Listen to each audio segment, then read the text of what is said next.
আসসালামু আলাইকুম।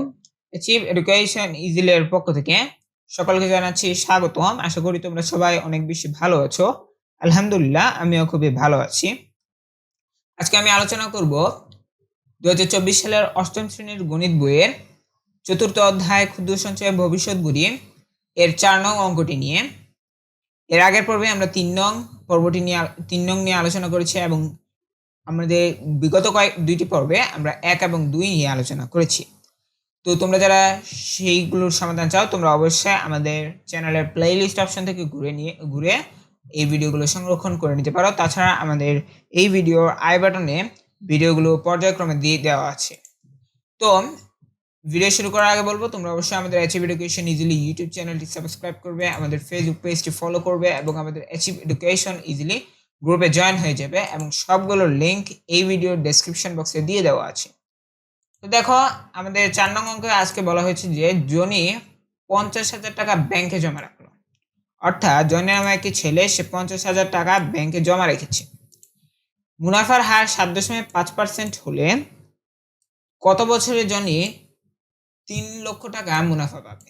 এখানে দেখো একটু কথা বলে রাখি যে এইখানে যা অঙ্ক আছে, ঠিক আছে, তুমি যখন দেখবে সেখানে চক্রবৃদ্ধি কোনো কথা লেখে নেই, তখন ধরে নেবে সেটি অবশ্যই সরল মুনাফা আকারে লিখে দেওয়া আছে। এখানে ক্ষেত্রে বিষয়টি ঠিক একই। এখানে দেখো আমাদের ৫০,০০০ টাকা এটি কিন্তু সে ব্যাংকে জমা রেখেছে, অর্থাৎ জনি ব্যাংকে জমা রেখেছে। সুতরাং এটি হচ্ছে পি, অর্থাৎ মূলধন।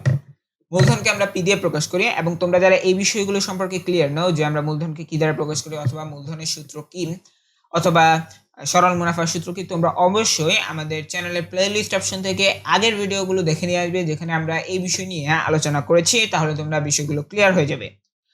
এরপরে দেখো বলা হয়েছে মুনাফার হার ৭.৫%, অর্থাৎ এটি হচ্ছে আমাদের মুনাফার হার, যেটি এখানে সরাসরি উল্লেখ করে দেওয়া আছে। এটি হচ্ছে আমাদের মুনাফার হার, যেটিকে আমরা প্রকাশ করি আর দ্বারা। এবং কত বছরে, অর্থাৎ আমাদেরকে কত বছরে বলতে কি বোঝানো হয়েছে, আমাদেরকে আর বের করতে বলা হয়েছে, সরি এন বের করতে বলা হয়েছে, ঠিক আছে, এন আমাদের তো আর দেওয়াই আছে।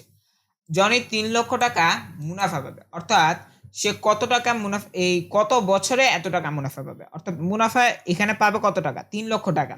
এটি হচ্ছে আমাদের আয়। আমাদের বের করতে হবে যে সে এই ৩ লক্ষ টাকা, সেই ৩ লক্ষ টাকা কত বছরে এত % হারে পাবে যদি সে এত টাকা জমা রাখে। তাহলে আমরা পি আর আর আই পেলাম। আমাদের বের করতে হবে এন।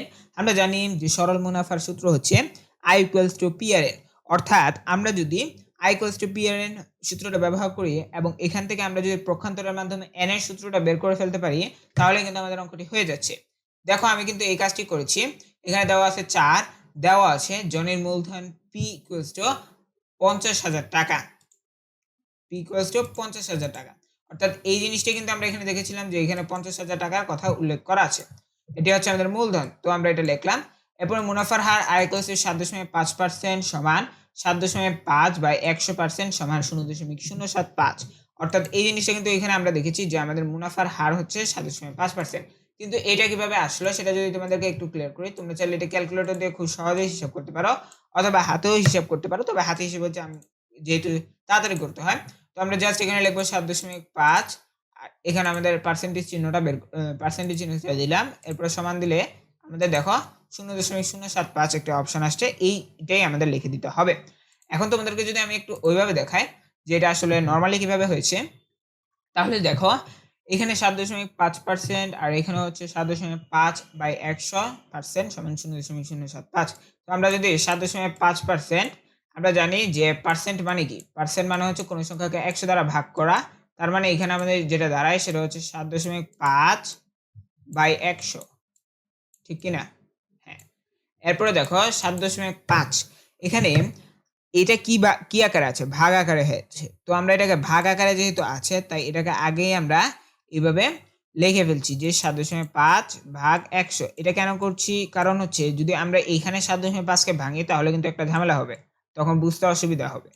তখন দেখো এই যে আমরা ৭.৫ কে কি করব, আমরা এখন ৭.৫ কে ভগ্নাংশ আকারে লিখব। তাহলে ৭৫, অর্থাৎ দশমিক উঠে যাবে। এরপরে দেখো এই যে দশমিকের জন্য ১ আর এই ০, এরপরে ভাগ ১০০। ওকে, ওকে। এরপরে দেখো আমাদের এই যে 75/10, তো আমরা কি জানি যখন ভাগ আসে তখন এটার নিচে যে 1 থাকে, এই যে 1, এই 1টাকে উল্টিয়ে দিতে হয়। তাহলে 75, ঠিক আছে, আমি এখানে 75 লিখছি। এটা আমি তোমাদেরকে দেখাচ্ছি শুধুমাত্র তোমরা যাতে বুঝতে পারো এই জন্য। তো এখানে 75 আর এই যে এটা উল্টিয়ে যাবে, তো এখানে হচ্ছে 10 আর এখানে গুণ আকারে, তো উপরে হচ্ছে 1, নিচে হচ্ছে 100। দেন আমরা এই দুটাকে গুণ করব এবং উপরে দুটাকে গুণ করব, তাহলে 75 ভাগ 1, এখানে হচ্ছে 10 গুণন 1100, তো আমরা পাচ্ছি 1000।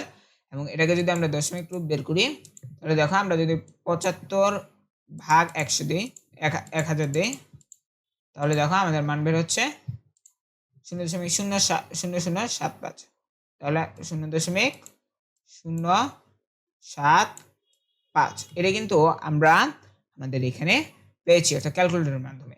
তো তোমরা এভাবেই করতে পারো ক্যালকুলেটরের সাহায্যে, এটি খুবই সহজ, তাড়াতাড়ি হবে। তো এখানে আমরা এটা পেলাম। এখন প্রাপ্ত মুনাফা আয় ইকুয়ালস টু 3 লক্ষ টাকা। এটা আমরা কোথায় পেয়েছি? এটি আমরা পেয়েছি এখানে, যে জনি এত টাকা মুনাফা পাবে, কিন্তু আমরা জানি না যে কত বছরে। তো আমরা আগে মুনাফাটা লিখলাম যে আমরা প্রাপ্ত মুনাফা, এরপর লিখেছি আমরা জানি সরল মুনাফা আয় ইকুয়ালস টু পিআরএন, এই সূত্রটা আমরা জানি, বা পিআরএন ইকুয়ালস টু আয়, আমরা পিআরএন কে এই পাশে আনলাম আর আয় কে ওই পাশে নিলাম, ঠিক আছে। তো এরপর হচ্ছে বা N equals to I by PR, অর্থাৎ এন এর সাথে যেহেতু পিআর গুণাকারে আছে, তো আমরা পিআর কে এদিকে নিয়ে আসলাম আর এন কে রেখে দিলাম। তো পিআর যেহেতু গুণাকারে আছে, তাহলে আয়ের কাছে যখন আসবে, অর্থাৎ এই পাশে যখন আসবে, তখন কিন্তু এটা ভাগাকারে হবে, তখন আমরা পিআর লিখলাম, ঠিক আছে। আচ্ছা, এরপরে দেখো যে এখানে আয়ের মান কত, আমরা জানি যে আয়ের মান দেওয়া আছে 3 লক্ষ টাকা।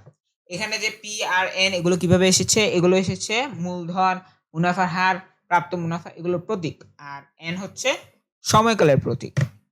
এরপর দেখো আয় এখানে মান কত, 3 লক্ষ টাকা, 3 লক্ষ, এটা লিখলাম। এরপরে দেখো আমরা চাইলে এখানে একটা ব্র্যাকেটও দিয়ে দিতে পারি, তোমরা চাইলে দিতে পারো। এরপরে দেখো এখানে আমাদের পি এর মান হচ্ছে 50,000 টাকা, 50,000 আমরা লিখলাম। এরপরে আমাদের মুনাফার হার হচ্ছে 0.075, সেটি আমরা লিখলাম।